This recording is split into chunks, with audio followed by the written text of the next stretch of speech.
Episode के शुरुआत में नदी के ठंडे किनारे पर हवाईयन वर्कशॉप के बॉस जियो ने अपने लोगों को जुइन नाम की एक लड़की को ढूंढने का ऑर्डर दिया। उसे डर था कि अगर जुइन खो गई तो मास्टर लियू उसे कभी माफ नहीं करेगा। तभी उसके आदमी दो लड़कियों को उठाकर ले आए। जियो ने देखा कि जुइन की सांस रुक चुकी थी, लेकिन उसके पास पड़ी लियांग अभी भी जिंदा थी। तभी जियो के दिमाग में एक आइडिया आ गया। उसने सोचा कि जू इन की चेहरा लियांग के परफेक्ट बॉडी पर लगा दिया जाए। 3 महीने बाद जियो अपना काम देख रही थी। जू इनका चेहरा अब भी बिल्कुल जिंदा जैसे लग रहा था। लियांग ने जब मिरर में देखी तो वो शॉक हो गई, क्योंकि वो किसी और में बदल चुकी थी। जियोंग ने उसे जबरदस्ती मास्टर लियू का सर्विस करने पर भी मजबूर किया। जियो को कर्मा से कोई डर नहीं था, क्योंकि उसने शहर के सबसे अच्छे डॉक्टर को पैसे देकर लियांग की चेहरा बदलवा दिया था। अगर लियांग जू इनके चेहरा पहनती है तो उसे चुपचाप जियो की हर बात माननी पड़ेगी।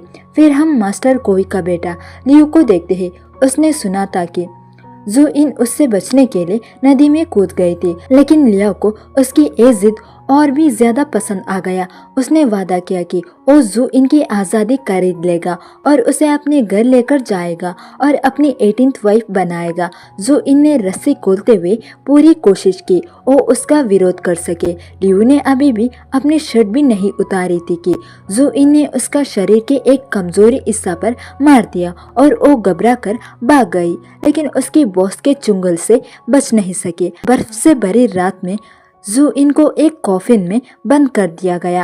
जियो ने अपने आदमियों को कहा कि कॉफिन को अच्छी तरह बंद करके मास्टर लियू के पास भेज दो, ताकि उससे माफी मांग सके। जू इन डर के मारे कांप रही थी, लेकिन वो सिर्फ मदद के लिए रोते हुए चिल्ला सकती थी। तभी अचानक तेज कदमों की आवाज सुनाई दी।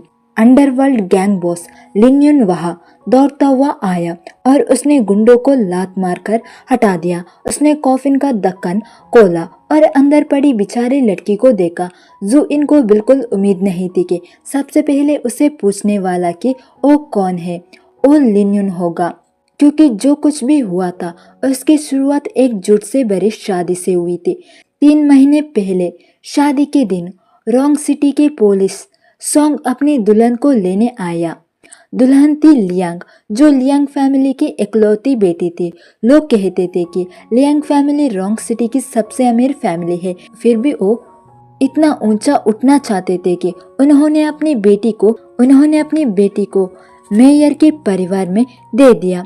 सोंग ने सबके सामने कहा कि वो सच में लियांग से प्यार करता है, इसलिए किसी को भी उसकी फीलिंग पर शक करने की हिम्मत नहीं करनी चाहिए। ये सुनकर लियांग के पिता विन बिन ने चैन की सांस ली। अच्छा वक्त आ गया और दुल्हा और दुल्हन मेहमानों को ग्रीट करने लगे। माफिया बॉस ने भी उन्हें मुबारक देने आया। वो अपने हाथों से खून साफ करता हुआ अंदर आया, जिसे देखकर सब लोग डर गए। सोंग ने लिन युन को डांटा कि वो ऐसे चलकर अंदर आ रहा है कि जैसे एक घर उसका हो, लेकिन फिर भी उसने अपने दोस्त का शुक्रिया अदा की। वो उसे ये बताने आ गया कि उसने कुआन वान पर कब्जा कर लिया है। विन को गैंगस्टर बिल्कुल पसंद नहीं थे, लेकिन सोंग ने कहा कि हर मेहमान एक जैसा होता है। सोंग के पिता मिंग ने भी अपने समधी को समझाया कि बच्चों को अपना मामला खुद संभालने देना चाहिए। सोंग ने अपने दोस्तों को बैठने के लिए बुलाया ताकि वो उसे अपनी नई बीवी से मिला सके, लेकिन जब किसी का ध्यान नहीं था तब उसने चुपके से लियांग के वाइन के ग्लास में ड्रग्स मिला दिया। शादी की रात लियांग का पूरा शरीर गर्म होने लगा। वो बार बार सोंग का नाम पुकार रही थी, लेकिन अचानक किसी ने उसे दर्द दिया। लियांग शौक में आ गई जब उसने देखा कि उसके सामने लिन युन था।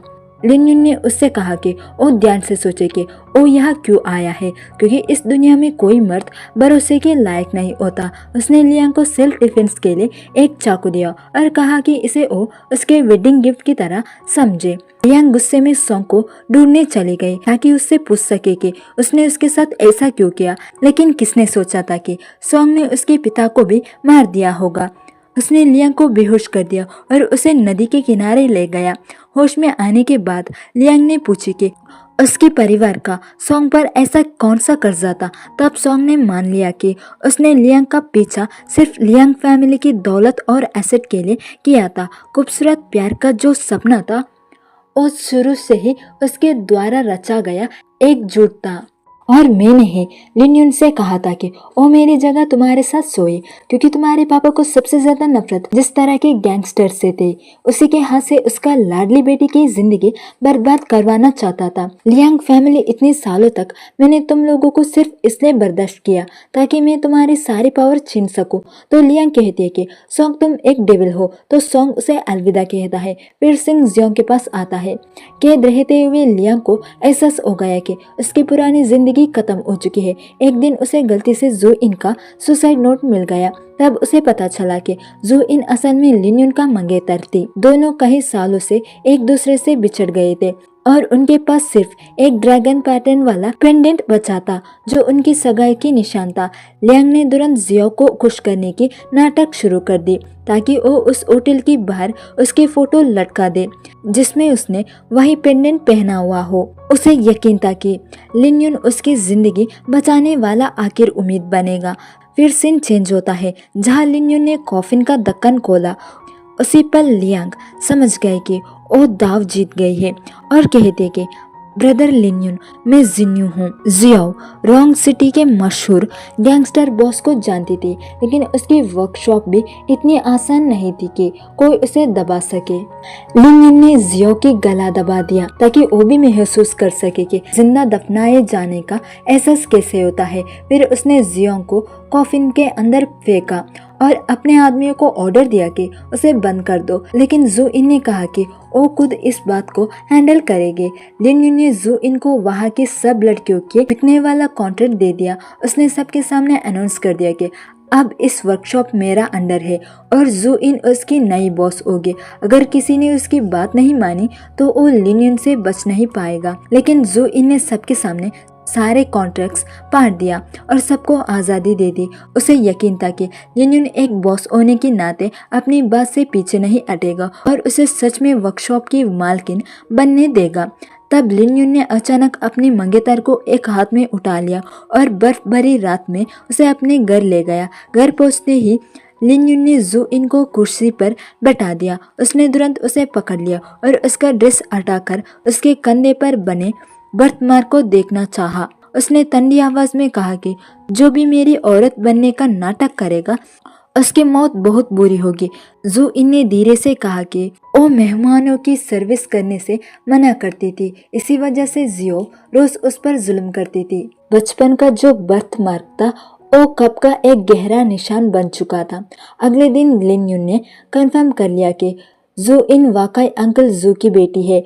उसने गेस्ट को सर्व करने से मना कर दिया था, इसलिए वो नदी में कूद गई थी। दूसरी तरफ सोंग लिन युन को ढूंढने आया।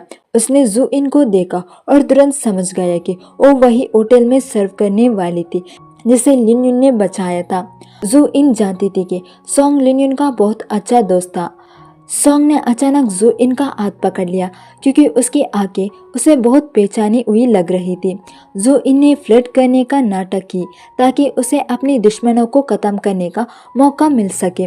जैसे ही लिन युन अंदर आया, जू इन ने जल्दी से एयरपिन छुपा ली और कमजोर बनकर अपनी फियांसी के पीछे छुप गई और कहने लगी, लिन युन, मिस्टर सोंग मुझे तंग कर रहे थे। सोंग हंस पड़ा क्योंकि पहली बार उसने इतनी बेशरम लड़की देखी थी। लिन युन ने अपने दोस्त को याद दिलाया कि जू इन उसका औरत थी। तो सोंग कहता कि मैंने सुना है कि भाभी जियो की होटल से आई है और एक कहकर उसे देखने लगा। लिन युन अपने दोस्त को सब कुछ देने को तैयार था सिवाय जू इन को, क्योंकि वो सिर्फ उसकी थी। एक धूप भरी दोपहर में जू इन ने अपनी फियांसी के लिए ठंडी सूप बनाई।